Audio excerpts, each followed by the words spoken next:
Okay, books by Marxists of color.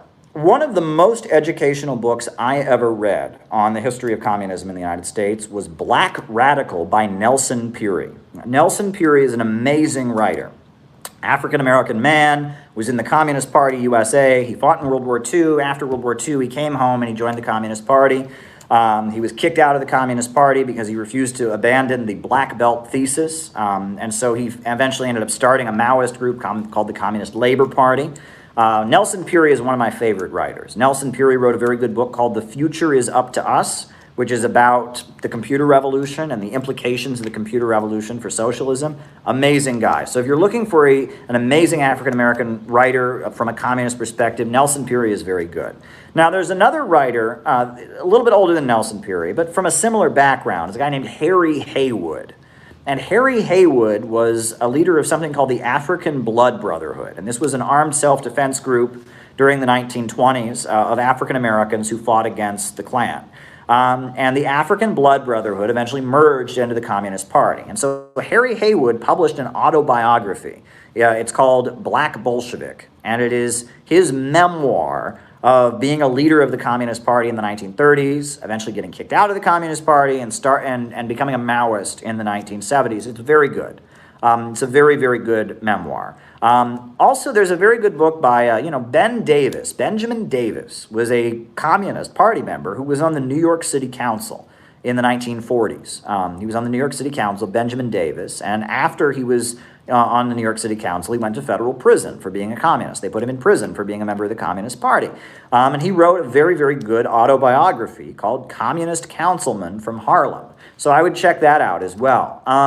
There are a number of great African-American communist writers. There are many, many. I mean, William L. Patterson, who was the man who wrote We Charge Genocide, which was a document presented at the United Nations accusing the United States of committing genocide against the African-American community. The Soviet Union gave a platform to this American communist writer to charge the United States with genocide. We Charge Genocide. And I knew old communists who would sell We Charge Genocide, this pamphlet. It was like a pamphlet written by William L. Patterson, a leader of the Communist Party, presented at the UN, would sell it on street corners. And all over the United States, Communist Party members walked up and down the streets of black neighborhoods selling this pamphlet, We Charge Genocide.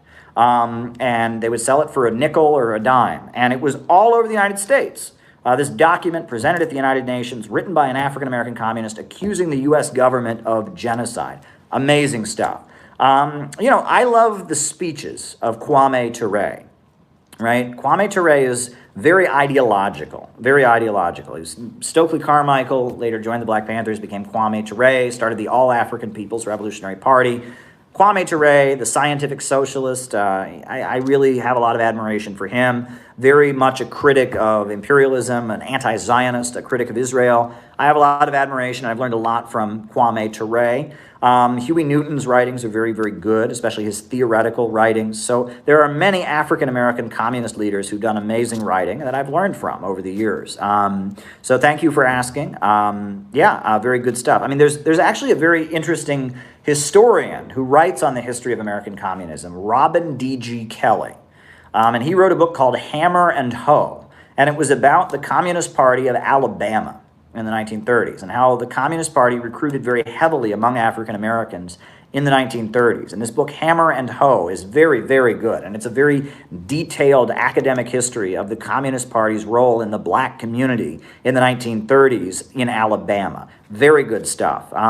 There's a very important leader of the Communist Party in the 1930s. He has one very good pamphlet that's available, You Cannot Kill the Working Class.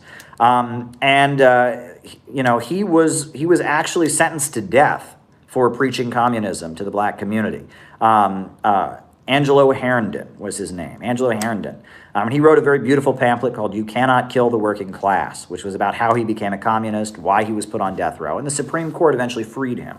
But he was on death row because in Alabama they had a law that you could not incite black people to revolution, and that was punishable by the death penalty. So he was handing out leaflets for the Communist Party, and they tried to give him the death penalty. And it talks about how the Communist Party organized to bring white workers and black workers together. Black and white unite and fight. It's really powerful stuff. So Angelo Herndon is very amazing too.